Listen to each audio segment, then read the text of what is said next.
Hello, I'm George Liston, CA. Welcome to Dialogue, a program that explores the world of ideas and issues in international affairs, history, and culture. Grover Cleveland is not a highly celebrated American president, but he left us an apt observation on this democracy when he said, "Your every voter, as surely as your chief magistrate, exercises a public trust." As international interest in the nurturing of democracy grows, the integrity of the electoral process becomes a key element in sustaining the public trust, and that, in turn, makes the work of election monitors and the impact of their reports vital to sustaining fragile democracies. The question before us is, how can the work of election observation missions be made more effective? And it's a question of global importance.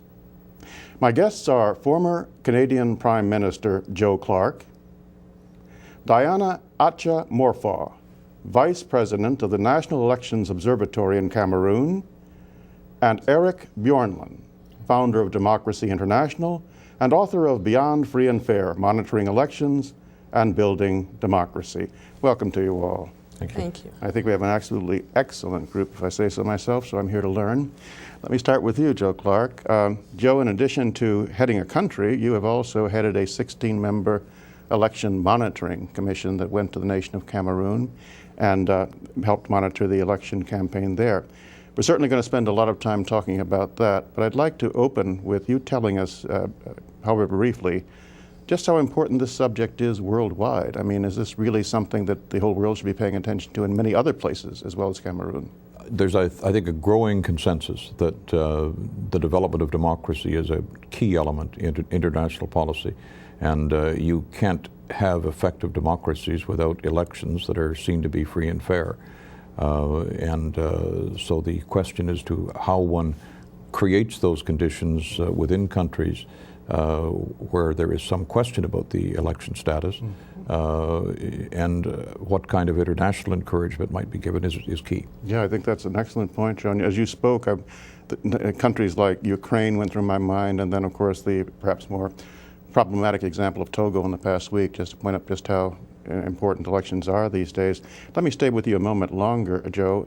Having read Eric's book, actually, I became acquainted with just how many of these commissions are now moving about the world or have done work over the past decade or quarter century or so. And this thought occurred to me, maybe we should tackle it right now. Having headed the commission, still heading the commission, do you feel there's a need for standardization of what they're doing? I mean, do all the efforts cohere in any way, or is there a kind of potpourri? There is a lot of attention to the questions of standards. I think Eric probably knows more about the detail of it than I do, but I think that very soon it's hoped that there will be an agreement through the United Nations on a series of standards that would guide the conduct of election observers, both particularly before elections and during the process. And what we've been talking about a little more recently is the standards that should apply after the election observers go home. Yeah, that's an excellent point. We'll also talk about the follow-up. Did you want to add anything to that, Eric? Well, there are two separate sets of questions about which the standards debate has revolved. One is the question of what's a free and fair election. And this is something that there's quite a lot of international consensus in sort of general rhetorical terms that an election is much more than just the administration of a process on election day. Right. It's about the political environment in which the election takes place. You have to have fair access or reasonable access to media and ability to campaign and fair rules and the like. But operationalizing that and what that really means in practice has been very difficult. Yeah. And there's a second set of issues about standards for observers and their behavior and their conduct, and that's also been difficult in practice in some respects. That's an excellent point. We're going to probably come back to that actually, because follow-up, I think, is one of the terms for what we're talking about right now, and I'm sure we're going to be talking about in the process of our conversation. Diana, you occupy an extraordinarily important post in your country, and one of the first things that I thought of asking you, because of the good work that Joe and his commission did, which was the Commonwealth Commission, I should point out, is that you probably have had experience with a number of commissions coming into Cameroon or working with Cameroon. And the first question that occurred to me was your sense of coordination with outside groups, the degree to which Cameroon feels or does not feel, or feels it's problematic to have what we might call ownership of the process or control of it. Has that been an issue at all? It's been an issue to some extent. The process itself, I think Cameroon has ownership of, in the sense that it is Cameroon that organizes and runs the election. The observer missions that come to Cameroon are invited by the Cameroon government. And therefore, to that extent, it has ownership. What the observer missions really do is accompany the country, so to speak, and its election management body and civil society organizations. The observer missions on their own play a very important role, but it is more of a supportive role in as much as they're independent.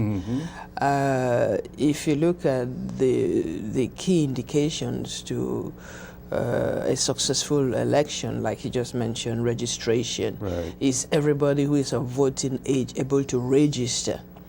At the end of the day, are they able to vote and to vote for candidates of their choice? And in between these, there are other indicators: the opening of polling stations, was it open on time, were the polling stations accessible? All of this has to be put in place by the National Election Management Body. And the observers are there, so to speak, to carry out a checklist pre-election to look at the legal framework. Is an appropriate legal framework? Because in some cases, a lot of people are excluded in some countries, even before the elections, through law reform or legally keeping them out of the process. You're making excellent points, Dana. You know, when you described that list of responsibilities, the first thing that occurred to me, that's in addition to a number of other enormous responsibilities you have to carry out. And let me just see if I got the list right. As Vice President of the National Elections Observatory, and functioning in all the ways you just mentioned, all the ways that you coordinate with observer groups and so forth, you have as a group the responsibilities to resolve electoral disputes, assure transparency and accountability, accept appeals, rectify irregularities, check cases of double counting, improper registration, and, if that weren't enough, train and position 133 monitors and 1,665 polling delegates. Is that right? More than that. We actually trained 2,116 monitors and 20,000 polling delegates, because we had that many polling stations. And the number of delegates, it represents in number of constituencies. And because some of the constituencies are inaccessible, we need at least 5 monitors in a constituency to be able to properly cover the constituency, which is another reason why I said the international observers really accompany us, because we are present everywhere in the field. And yes, we listen to disputes, and we can on our own rectify irregularities. So it's not just listening to disputes. But ours is also a peace mission.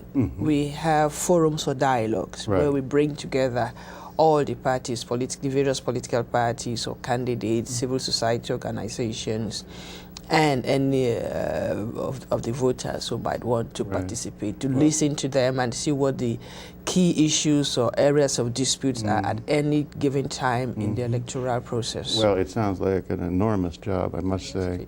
And Joe, let me turn to you on that very point, because I know a good bit about how your commission operated. You and I have had the opportunity, and I've had the pleasure of talking with you about it before. You went out into the countryside. You had a team of 16 and a number of assistants, but I got the impression it was a very active commission. And I guess the key question as we go in further into this discussion about election monitoring is what came out of your commission's report? How did you think the kinds of functions we're talking about right now were carried out, so to speak? We were concerned about some things, as Diane and her commission were. We were concerned about the adequacy of registration. Our conclusion at the end was that the election result reflected the will of the people who were able to vote, but the question of the ability to vote was a quite key question. Do you mean access to vote? Access to vote, being registered. There were quite serious questions about that. We encountered them on polling day, and they had been identified before. It's it is up until this point a continuing problem, I think, in Cameroon. But Diane is absolutely right in saying, making the key point, that this is Cameroon's election. And the observers are there at the invitation of the government, but on the understanding that we're going to exercise an independent judgment that is not designed to be hostile, quite the contrary. What we're interested in doing is learning enough and creating the kind of cooperation later on that might lead to change. And one of the points that Diane has made quite often is the importance of taking that kind of partnership and not only exhibiting during the election period, but also where there are faults in the system, trying to work together on what might be done to repair them. Do you think that between the work that you've both been engaged in a sense, something of a model has been created? Or even, however imperfect it may be? We were following the model. There have been models established that are more broadly that apply quite broadly across the world in circumstances that are very different. Certainly, Cameroon has characteristics that one does not find in other countries, and you take account of them. But there are the question of trying to identify standards and principles, as Eric has described, is of fundamental importance because some of these principles are pertinent despite the differences country to country. I want to bring Eric right in on that point, the importance of standards and principles. And actually, Eric, if I could weave another question that's been really fascinating me as an American sitting here thinking about all of this. And as a matter of fact, I should tell you that my little putative title for our conversation is, quote, "Is free and fair enough?" Because we in America, I think, often have an assumption, well, the election's called free and fair, that's it, it's over, it's wonderful. I guess if you could answer that and talk a bit about standards and principles, and if it's not too much, also add, what should elections accomplish? I mean, what should we expect from them? What do they do? Well, to take the last part of the question first, we expect an awful lot from elections, we in the international community. Too much, really. We put so much emphasis on whether elections take place in post-conflict environments or in countries in transition to democracy that we often expect that to solve all the problems of a society, which clearly elections can't do.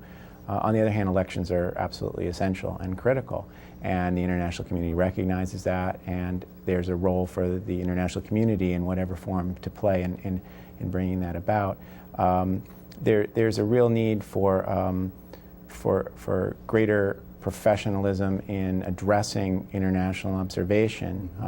One of the concerns that I have, this has been an exploding field, the sort of international engagement. It's become accepted, it's now legally acceptable. We go at the, I say we, I mean the international community, whether it's the Commonwealth or the OSCE or American NGOs, but we go with the invitation or with at least the acquiescence of governments and opposition political parties in other countries. So we're welcomed in, but we need to be careful about what we're expecting from these elections and what we're expecting from election observers. We're playing a role, but it's a supportive role, not a lead role. What should we expect in terms of, and pardon me for however inept this question is, but where the reports go and who deals with them, the follow-up? I mean, is there, in the case of Cameroon, to be specific, an absolutely splendid report was produced, at least I as a reader felt that. And of course in this case it goes to the Commonwealth group, and there's obviously a second act, if you will. But does that happen all the time? I mean, is there some kind of, do they just go off into the ether? Or? Well, there's different ways of organizing this, and there are intergovernmental organizations which have certain advantages because the countries are member countries and they have a certain legitimacy and mandate to take their recommendations up with the governments. The American way, the U.S. way of organizing this has tended to be through non-governmental organizations that are funded largely by the U.S. government but have some separation and independence. The advantage of that is that they can make recommendations without having to worry about the foreign policy consequences in some sense. They're able to, the theory is in these organizations, the Carter Center, National Democratic Institute, others, have the advantage of being able to say what they think really happened truthfully, and then foreign policy establishment can make decisions about what that means in terms of foreign relations. What policy should be enacted. Diane, you wear so many hats. I want to call on several of the ones that you wear. Well, this is a lovely one too, but I'm talking about now about your professions. As a lawyer, you were a lawyer. You have a very strong interest in human rights, as I understand it, a very strong interest in women's rights. You've done a lot of work throughout Africa on what I would call, generally speaking, Pan-African subjects of Pan-African interest. And going about as you have done, have you found this to be, that is to say, the question of voting rights, of elections, election integrity, how you protect that, how you monitor that, et cetera, a subject of universal concern, or how would you characterize it throughout the continent? I would characterize it as a subject of universal concern, not just throughout the continent, but even beyond. But if we stick to the continent, I think it is of greater concern within the continent because we lack some of the strong institutions that exist in some other parts of the world, whether it's in the United States or in Cameroon or in England. I personally find that politicians are all the same. They want to win and win at all costs and by whatever means possible. And I think the difference are the institutions that exist to provide checks and balances. Right, good point. And in some parts of the world, we have stronger institutions and well-established institutions, whereas in a lot of African countries, those institutions are still fragile, and therefore they do not offer the protection they would either to the voters or to the opposition parties in particular, because as you know, wherever you are, the incumbent has certain advantages. Exactly so. And if you take access to the media, for example, in a lot of African countries, most of the media is government controlled. Nowadays, you have a lot of private media coming up, which is quite different from Europe or the United States, where access to the media is not so much of a problem.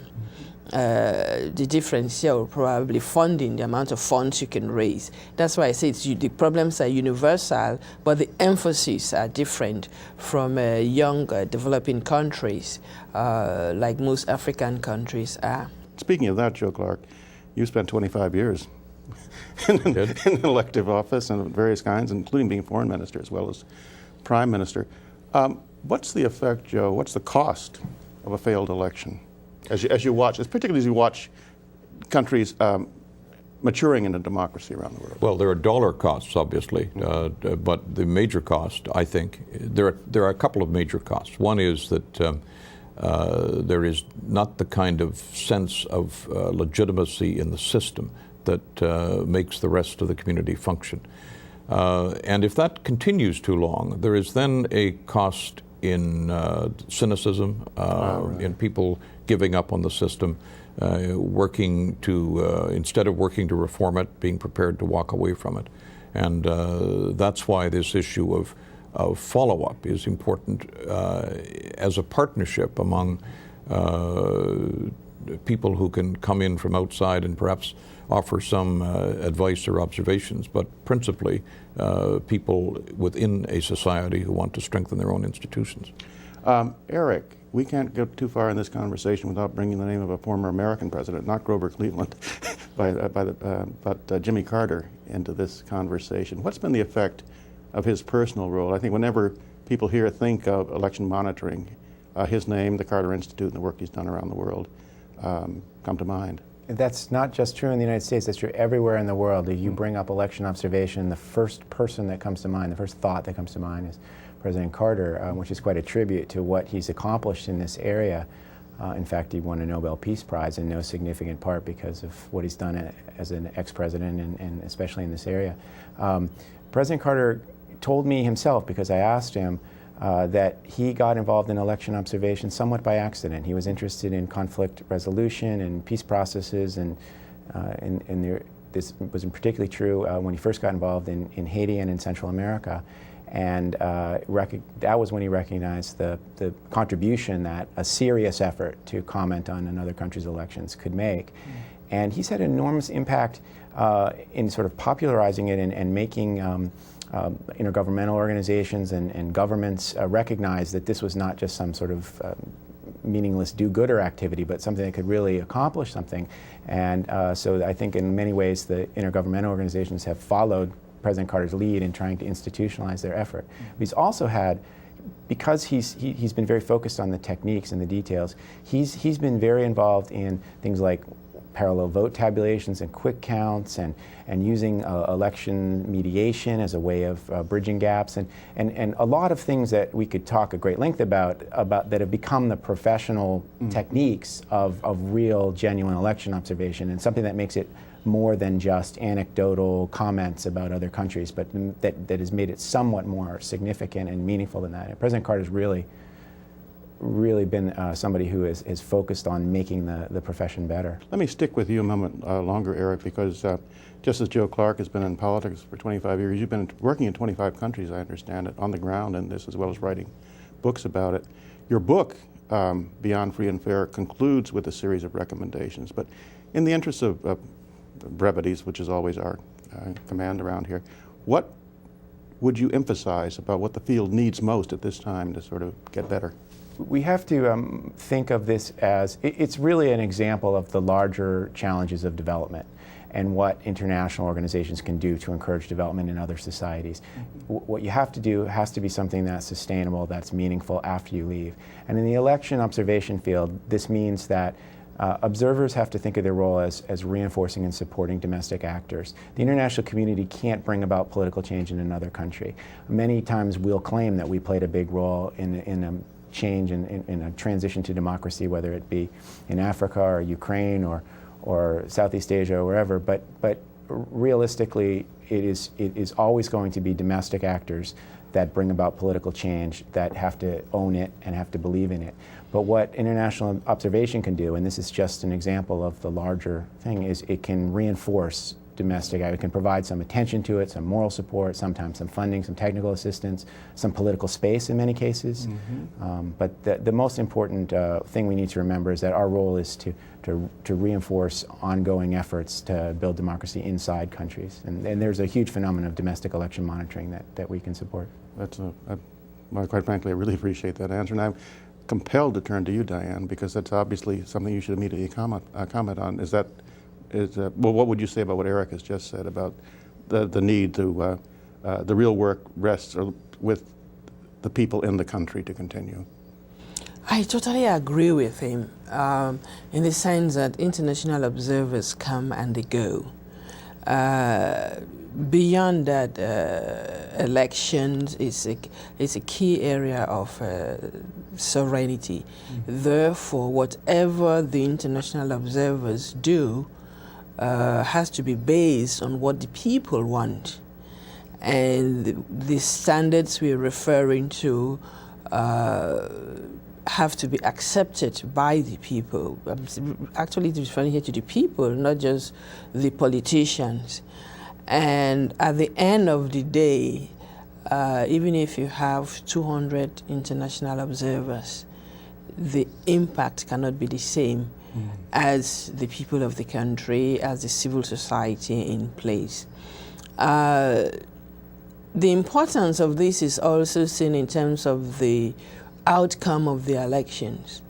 Because at the end of the day, if the people do not believe that the elected official was deserved to win the elections, then we have a government that hasn't got the trust of the people. And this has an enormous impact on the development of the country, because that government, instead of going about the business of running the country, would spend its mandate seeking legitimacy through various means. And when you have a government that has no credibility, it cannot even administer simple things. It even find it sometimes difficult to maintain law and order, because everything it does, or most things it does, would be challenged by the people. And therefore you find this government either shrinking from its responsibility or becoming high-handed, and therefore threatening peace and consequently development. And therefore it is extremely important that elections are done right. Excellent. Joe, I can't resist turning to you. Now, you've been put in office as a result of votes and had to do this kind of thing. And taken out. And taken out. Joe Clark.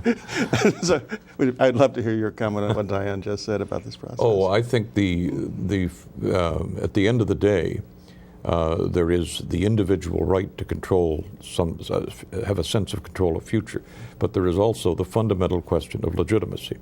And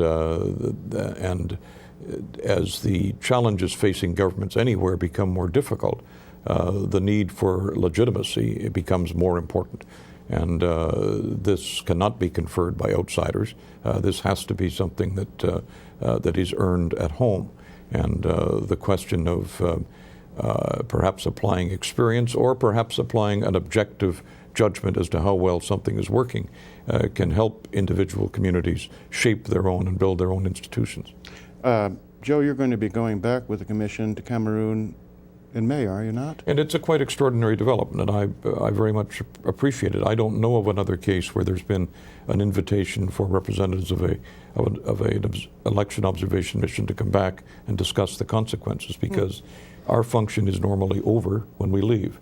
But I think that there is a common interest on the part of the Commonwealth, which mounted the observation, and obviously the government of Cameroon, because I'll be meeting with Diane and her colleagues, with the President, with others, and we will have a very direct discussion of the recommendations that we've made, and of the possibility of progress on any of them, whether they make sense or not, and if they make sense, whether there is some action on them.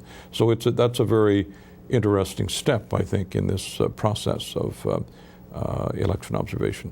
Well, we conclude on a very hopeful note. I like that. We were talking about follow-up, and by God, we've got follow-up. That's wonderful. I want to thank you all for being with me and talking about this subject, which I think that everyone appreciates and everyone, I hope, is going to look more into.